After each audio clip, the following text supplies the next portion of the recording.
E aí, galera, tudo bom? Meu nome é Pablo, sou professor de matemática formado pela Universidade Federal de Alagoas, ensino no Colégio Militar aqui em Maceió.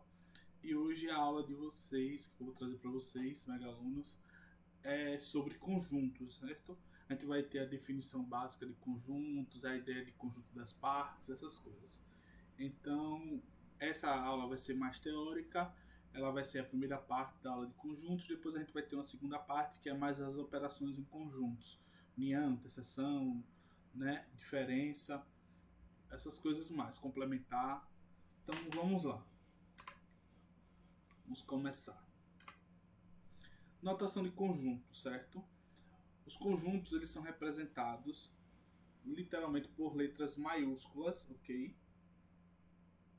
Vou pegar aqui por letras maiúsculas. Então a gente usa geralmente letras maiúsculas para denominar um conjunto. E elas são do nosso alfabeto normal, ok? Em geral você vai usar mais o A, o B e o C porque a gente trabalha muito no primeiro ano com questões de três conjuntos, não muito mais do que isso, porque senão na hora de resolução da prova seria muito tempo para resolver. Então a gente usa mais isso. Tipo, alguns exemplos aqui. O conjunto de todos os alunos de uma sala, conjunto A. O conjunto musical, M. Né? O conjunto dos números inteiros, Z.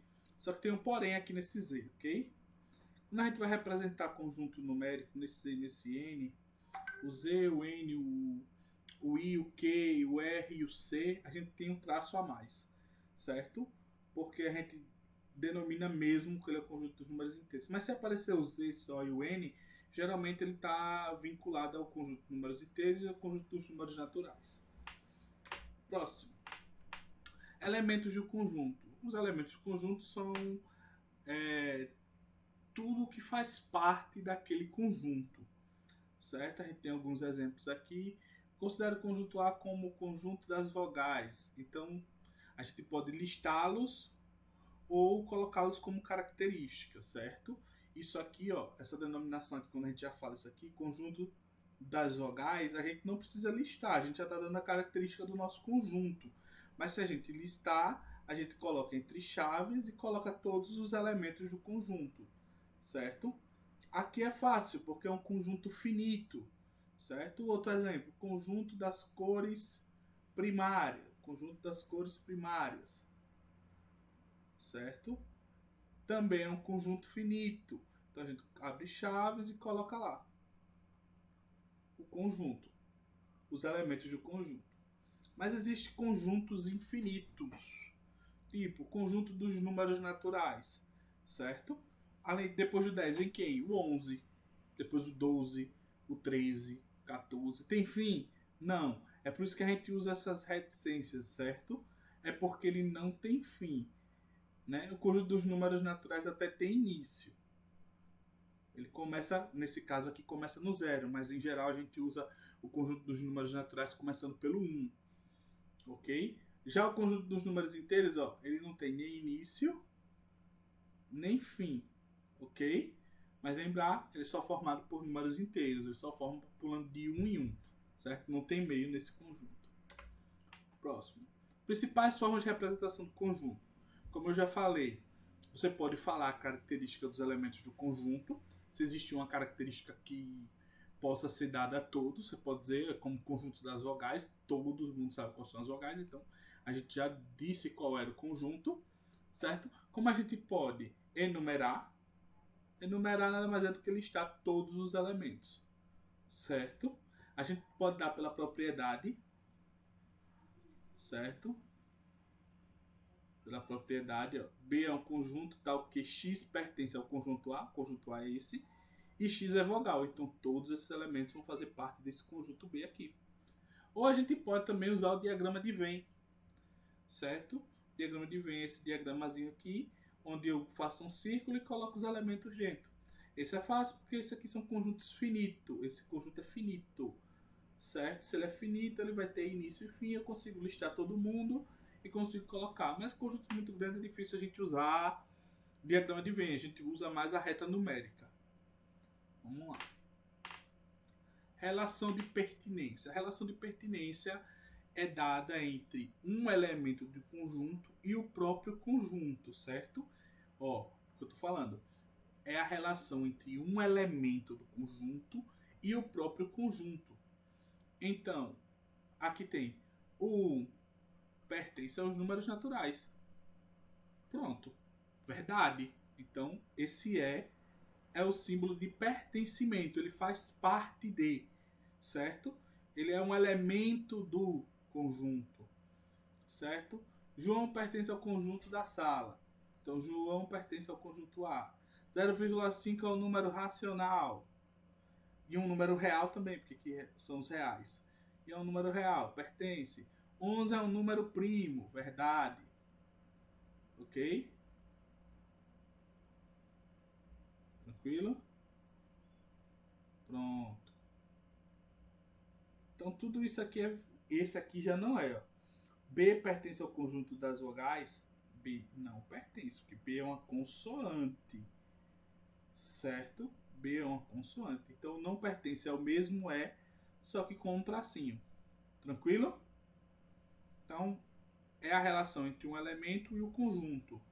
Certo? Nunca entre conjunto e conjunto. Não, é o elemento e o conjunto. Relação de inclusão.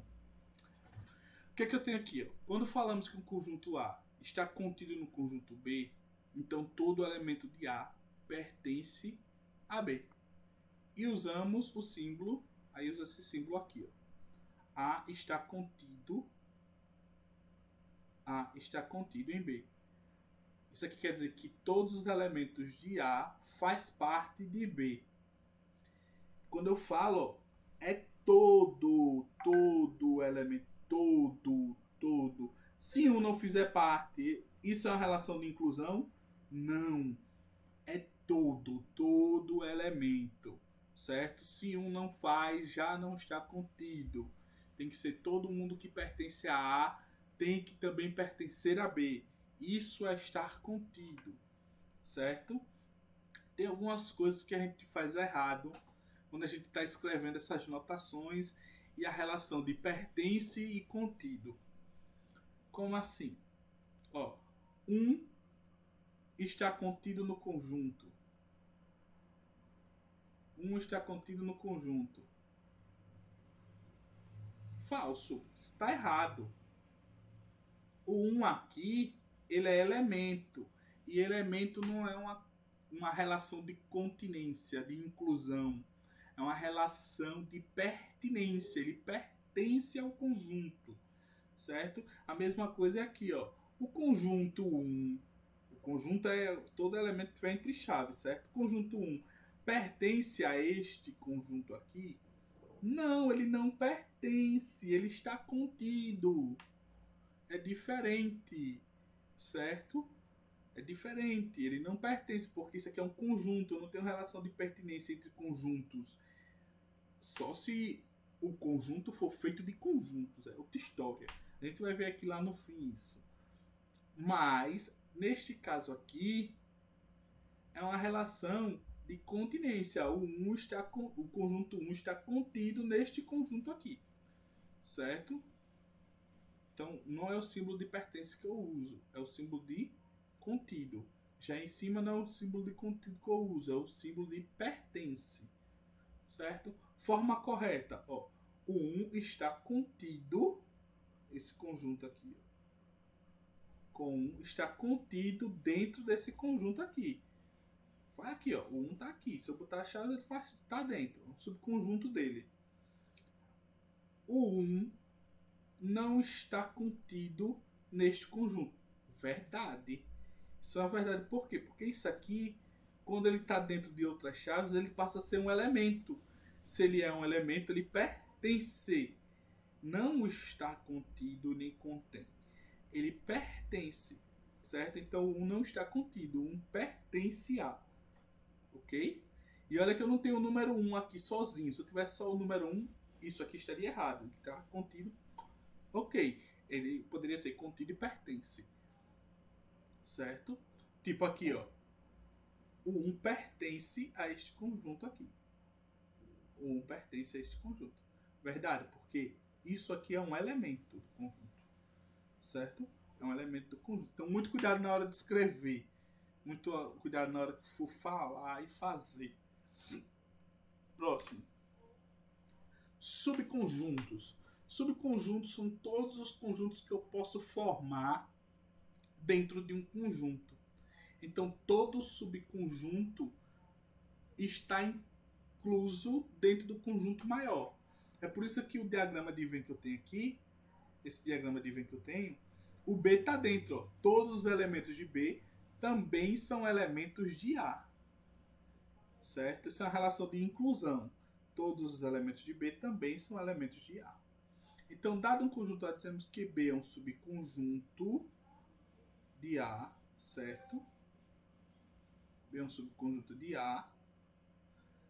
Se B estiver contido em A. O que o contido quer dizer? Se todos os elementos de B também forem elementos de A. Então, isso é um subconjunto. Todos os elementos de B pertencem a A. Quando isso acontece, ele é um subconjunto de A. Ele é um conjunto que está contido em A, certo? O A o contém.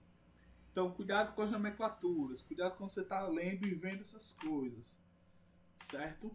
O conjunto das partes. Sendo A um conjunto qualquer, chamamos de conjunto das partes de A todos os subconjuntos possíveis que eu posso formar com os elementos de A. Certo? Então a gente vai ter um exemplo aqui. Eu tenho A com estes elementos.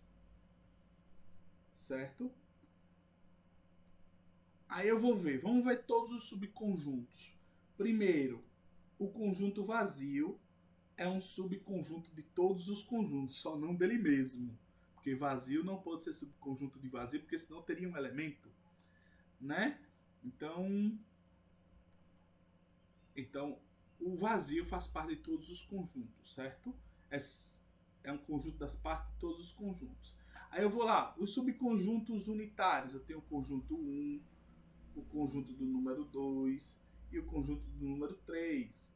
O conjunto de 2 em 2, eu tenho 1, 2, 1, 3 e 2, 3. E o conjunto com 3 elementos é ele também. O conjunto é subconjunto do conjunto. Difícil isso, né? O A é subconjunto de A. Porque um não está dentro do outro?